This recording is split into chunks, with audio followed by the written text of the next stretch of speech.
अस्सलाम वालेकुम फ्रेंड्स। तो आज हम बात करने वाले हैं कि एसक्यूएल फ्लाइट के थ्रू किस तरह जो है हम अपने डेटाबेस के अंदर डेटा ऐड कर सकते हैं, यानी कि इंसर्ट कर सकते हैं। तो विदाउट जो है वो टाइम वेस्ट किए हुए हमने क्या किया, टेक्स्ट फील्ड्स बना दी हैं। उसके अलावा सर्विसेज का एक फोल्डर बना दिया जिसके अंदर डेटाबेस बना दिया।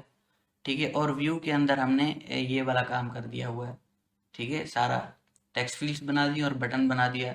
तो सबसे पहले हम डेटाबेस को समझते हैं। डेटाबेस का आप एक फाइल बना दीजिए, उसके अंदर एसक्यूएफ लाइट इंपोर्ट कर दीजिए, जो कि हमने पैकेज spec.yml में हमने ये इंपोर्ट किया था। ठीक है, उसके बाद आप एक और चीज़ कीजिए, पाथ नाम की एक जो है वो लाइब्रेरी होती है डार्ट की, वो इंपोर्ट कर दीजिए। उसके बाद हमने एक क्लास बनाया है ऑफलाइन डेटाबेस।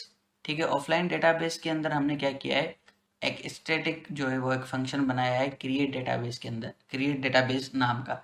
स्टैटिक क्यों बनाया है, बेसिकली जिस किसी भी फंक्शन को अगर हम स्टैटिक बना देते हैं तो हम उसको एक्सेस कर सकते हैं with the name of class, यानी कि क्लास डॉट क्रिएट डेटाबेस करके हम इसको एक्सेस कर सकते हैं। उसके बाद हम क्या करते हैं, एसक्यूएल, ये कौन सा एसक्यूएल है, ये वो वाला एसक्यूएल है। ये क्या करेगा, SQL dot gate database path, ये क्या करेगा, हमारी फ़ोन की डायरेक्टरी का पाथ गेट करेगा और इसके अंदर ऐड कर देगा। ठीक है, सेकेंड लाइन है हमारे पास एसक्यूएल यही वाला, ओपन डेटाबेस करके पाथ डॉट ज्वाइन।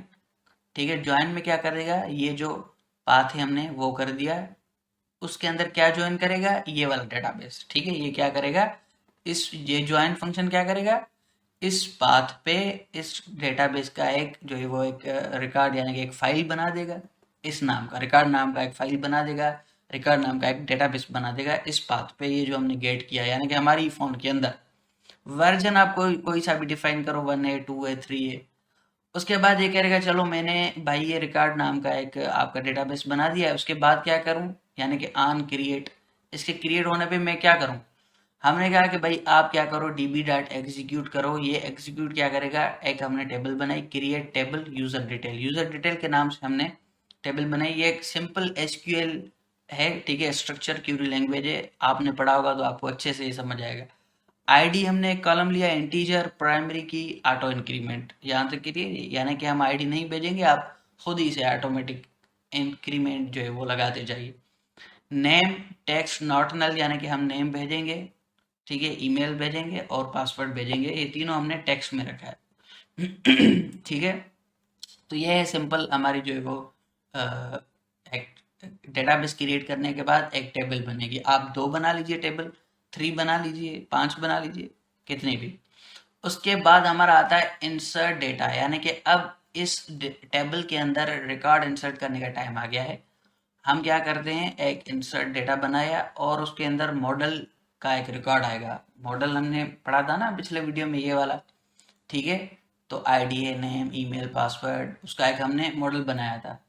ठीक है, तो फ्रॉम जेसन जो है हमारे लिए किस लिए होता है, जब डेटाबेस से डेटा आए तो हम यहाँ पे गेट कर लेते हैं, हमारे मॉडल के अंदर डेटा आ जाती है। लेकिन अगर कोई डेटा भेजनी हो तो हम क्या करते हैं, मॉडल डॉट टू जेसन, यानी कि ये एक डेटा चली जाती है इस जेसन फॉर्म में, या आपको मैप स्ट्रिंग डायनामिक। अब देखो मैं इस इंसर्ट के अंदर डायरेक्ट जो मॉडल के यहाँ डेटा भेजूंगा उसको टू जेसन करके यानी कि मैप फॉर्म में भेज रहा हूँ। तो बेसिकली यहाँ में मैं क्या क्या कर रहा हूँ, ऑफलाइन डॉट क्रिएट डेटाबेस, ये ऑफलाइन डॉट क्रिएट डेटाबेस इसको एक्सेस कर रहा हूँ। ये मुझे रिटर्न में क्या रिटर्न क्या कर रहा है, मुझे ये वाला पाथ यानी कि ये डेटाबेस रिटर्न कर रहा है। ठीक है, तो ये मैं डेटाबेस लूंगा, डेटाबेस डॉट इंसर्ट किया, मैंने कहा इस डेटाबेस में यूजर टेबल नाम की एक टेबल होगी, उसके अंदर ये वाला रिकॉर्ड ऐड करो।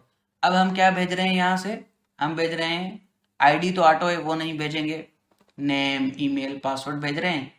ये है मैप के अंदर, तो ये खुद ब खुद उनको असाइन कर देगा, जहाँ नेम होगा उनको नेम दे देगा, ईमेल को ईमेल दे देगा और पासवर्ड को पासवर्ड दे देगा।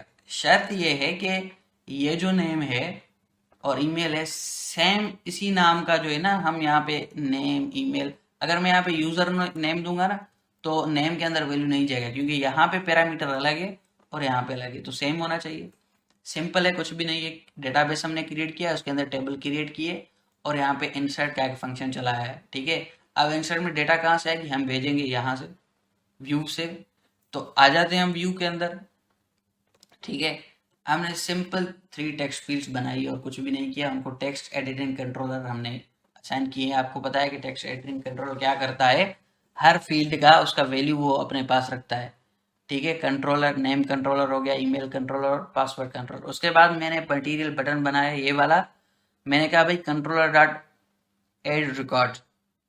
ठीक है, ये एक फंक्शन बनाया, यानी कि जैसे ही मैं इस पर प्रेस करूं तो ये वाला फंक्शन कॉल हो जाए। तो इस वाले फंक्शन में मैंने क्या किया है, अच्छा ये जो टेक्स्ट एडिटिंग कंट्रोलर है मैंने यहाँ पे बनाया है। ठीक है, ये जो मैंने यहाँ पे टेक्स्ट फील्ड को किसी को भी असाइन की तो यहाँ से गेट कर रहा हूँ बेसिकली। अच्छा, तो बारी आ जाती है ऐड रिकॉर्ड की। ऐड रिकॉर्ड के अंदर मैंने क्या किया, सिंपल मॉडल के अंदर डेटा को कन्वर्ट किया है, यानी कि नेम कंट्रोलर डॉट टेक्स्ट इस नेम में चला गया, ईमेल ईमेल में चला गया, पासवर्ड पासवर्ड में चला गया। तो हमें मिल गया एक ऐड रिकॉर्ड मॉडल क्लास का एक भाई डेटा मिल गया, ऐड रिकॉर्ड मॉडल। अब मैं क्या करता हूँ, ऑफलाइन डेटाबेस यानी कि इस क्लास का एक ऑब्जेक्ट बनाया और उस ऑब्जेक्ट के थ्रू मैं क्या कर रहा हूँ, इंसर्ट डेटा वाले फंक्शन को कॉल कर रहा हूँ, यानी कि इसको। ये क्या लेता है, ये एक ऐड रिकॉर्ड मॉडल ले रहा है। तो ये जो मॉडल मैंने यहाँ पे बनाया है वो मैं पास कर रहा हूँ, यानी कि मेरी जो डेटा है नेम ईमेल पासवर्ड वो जा रही है भाई इंसर्ट के अंदर, और ये इंसर्ट करेगा इस टेबल के अंदर। तो हमने कहा कि भाई अच्छा, इंसर्ट डेटा रिटर्न क्या कर रहा है, रिटर्न भी कर रहा है वो ऐड रिकॉर्ड मॉडल। और मैंने क्या किया है, अगर ये इंसर्ट करेगा तो ये बेसिकली जब जब भी कोई रिकॉर्ड ऐड होता है तो एक आईडी रिटर्न होती है। ठीक है, तो मैंने कहा वो जो आईडी रिटर्न करो ना, तुम क्या करो, add record model dot ID, यानी कि इसका जो आईडी वाला ये फील्ड है इसके अंदर आप आईडी असाइन कर दो और रिटर्न कर दो हमें। तो इंसर्ट डेटा क्या करेगा, हमें रिटर्न करेगा आईडी। मैंने क्या किया, अच्छा रिटर्न आईडी नहीं बल्कि मॉडल करेगा, मॉडल के अंदर हमने सिर्फ आईडी के अंदर डेटा डाला है, क्योंकि सिर्फ आईडी हमें मिल रही है ना, बाकी डेटा अभी हम रिट्रीव नहीं करवाएंगे, वो नेक्स्ट वीडियो में करेंगे। ठीक है, तो भाई ये मॉडल कर रहा है, हमने कहा मॉडल डॉट आईडी अगर नल है या अगर जीरो है, इन दोनों में से कोई भी हो, ठीक है, कोई भी नहीं हो यानी कि नल भी नहीं है और जो है वो अच्छा आर नहीं बल्कि यहाँ पे एंड आएगा, यानी कि अगर वो नल भी नहीं है और जीरो भी नहीं है तो आप हमें कहोगे भाई डेटा इंसर्टेड सक्सेसफुली। अगर नल है या जीरो है तो इसका मतलब रिकॉर्ड ऐड नहीं हुआ, कोई एरर है। ठीक है, तो वो आप हमें प्रिंट करवा दो। तो सिंपल है, कुछ भी नहीं है, डेटाबेस क्रिएट हो रहा है, एक टेबल क्रिएट हो रही है, एक फंक्शन है जो कि इंसर्ट कर रहा है डेटा को, डेटा हम भेज रहे हैं भाई। सिंपल सीधी यहाँ पे हमने डेटा बनाया कंट्रोलर के थ्रू और यहाँ पे हम भेज रहे हैं, रिट्रीव होगा, हमें आईडी आईडी मिली तो सक्सेसफुली इंसर्टेड, नहीं मिली तो एरर। ठीक है, तो अभी हम टेस्ट करते हैं। सेव कर लिया, मैं रिकॉर्ड ऐड करने जा रहा हूँ।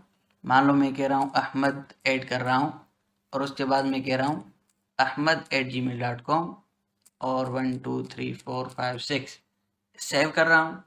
ठीक है, तो आप देख सकते हैं कि भाई डेटा इंसर्टेड सक्सेसफुली। अच्छा, अब मैं आईडी भी रिटर्न करता हूँ, क्या आपको यकीन हो जाए कि भाई हमारा जो डेटा है वो आईडी रिटर्न कर रहा है। मैं फिर से कर देता हूँ सेव, देखिए डेटा इंसर्ट सक्सेसफुली।